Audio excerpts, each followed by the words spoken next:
Hi, it's Jim, and for BFR. Guess what? We made it to the end of August. It's August 31st, 2020, and here is your COVID-19 Georgia metrics update for the day and a month in review. So we'll take a look at both. Start with the daily trends, and testing was down again. Now, I want to put a little asterisk on the fact that it looks like testing was down by half. It wasn't, when you consider that last Monday was the confusing data dump that we had from Middle Georgia, where they all of a sudden cases from May and June started showing up, and so they had a bunch of testing backlogged in their system. Testing was still low compared to the 7-day average, and I looked back over the last couple of Mondays to see, was it particularly low compared to 7-day average versus others, and generally the Monday number shows up between 2/3 and 3/4 of the 7-day average, and we were right around 3/4 today, so it's not materially different from the 7-day average that we've been seeing, with the exception of that last Monday data was a bit of a spike and an asterisk in the data, which is why it looks a little worse than it actually is. We also saw a low case day today. Cases were 1,500, 73% of the current 7-day average. Again, that's typical for a Monday as well. I went and did the math, so you don't have to.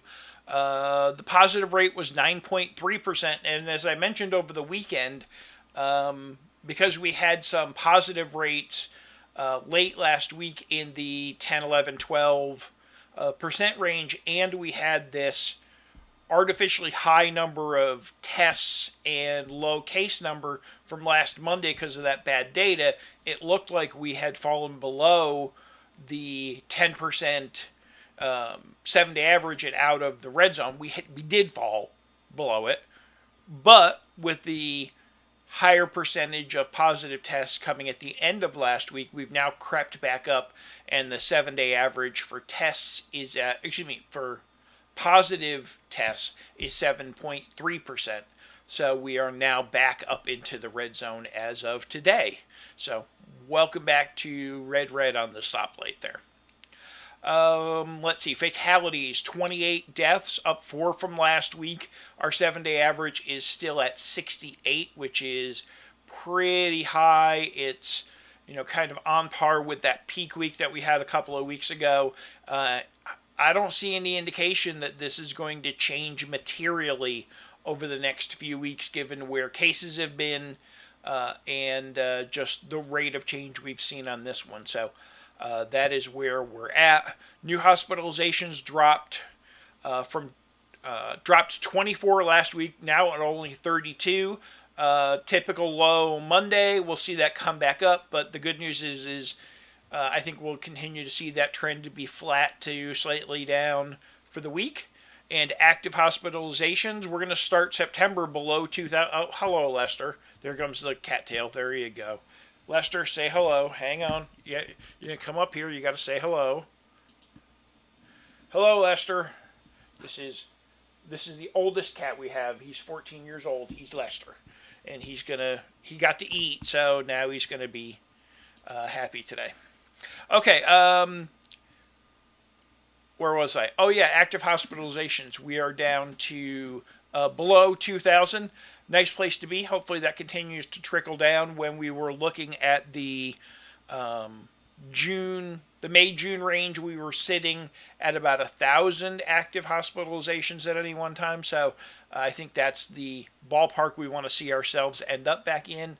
And we're getting there, but we're getting there fairly slowly compared to where we saw before. Lester, thank you, buddy. Okay, let's go on to the CCU real quick. This is from Sunday. We did not have Monday data as of 4 o'clock. We had a Coney area back into the full range, so they are at 100% capacity, all 40 beds in use. The Tift region is at 93% with 5 beds in use. All the other regions are less than All the other regions are cats. Are less than 90%, which has driven our total down to 81%. That's a nice number that we have not seen in a while. So we will take that as a definite positive, and hopefully those two areas will kind of come into line quickly as well, and we'll continue to not have to watch this as closely for a while.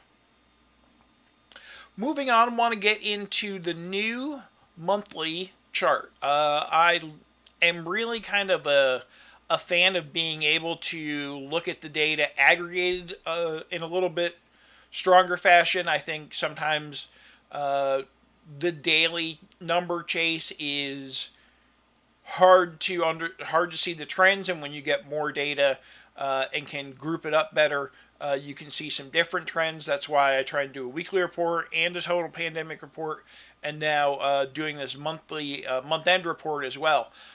This was, the August was the worst month of the pandemic. I think, hands down, there's not one metric outside of percentage positive tests, and that was, pretty much statistically on par with last month.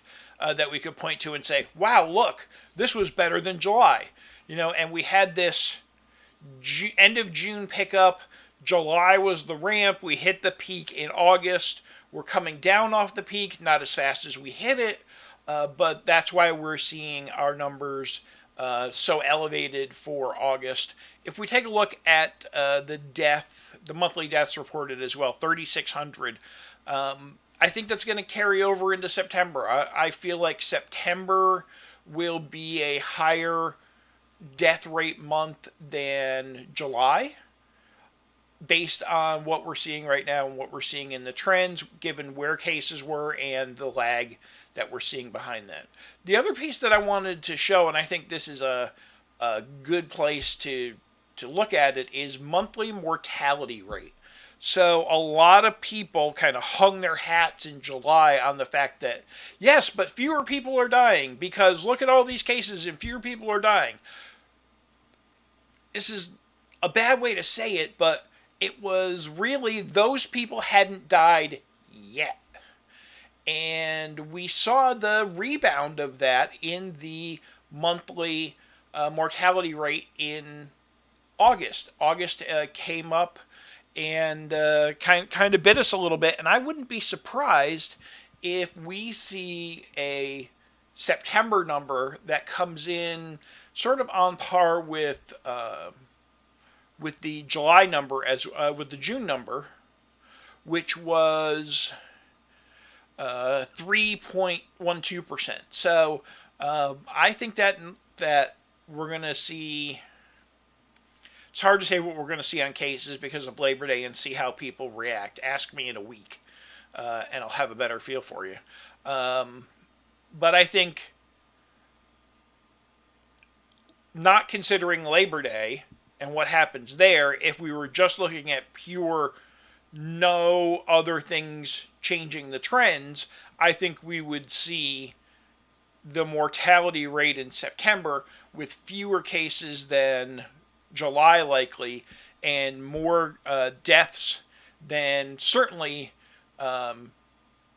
June, and maybe even than June or July, that we're going to see that number be back in the 2.5 to 3 range again. So I don't think we've seen the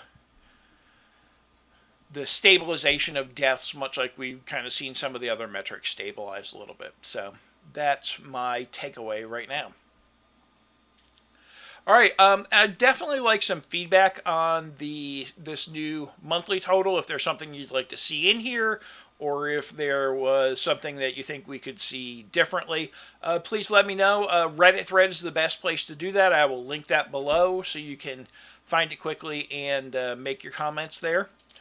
One other thing I just want to say is I am going to be taking some time off, so I haven't made a determination what's going to happen to the videos, but I am hitting the road next Tuesday, the 8th, so we stay tuned to this channel.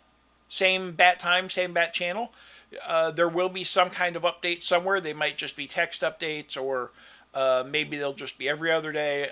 I'm still trying to figure out what's going to happen while I take a few days off. So watch for that, and watch for more tomorrow. In the meantime, hope you have a terrific day, and we will be back tomorrow. Have a great afternoon.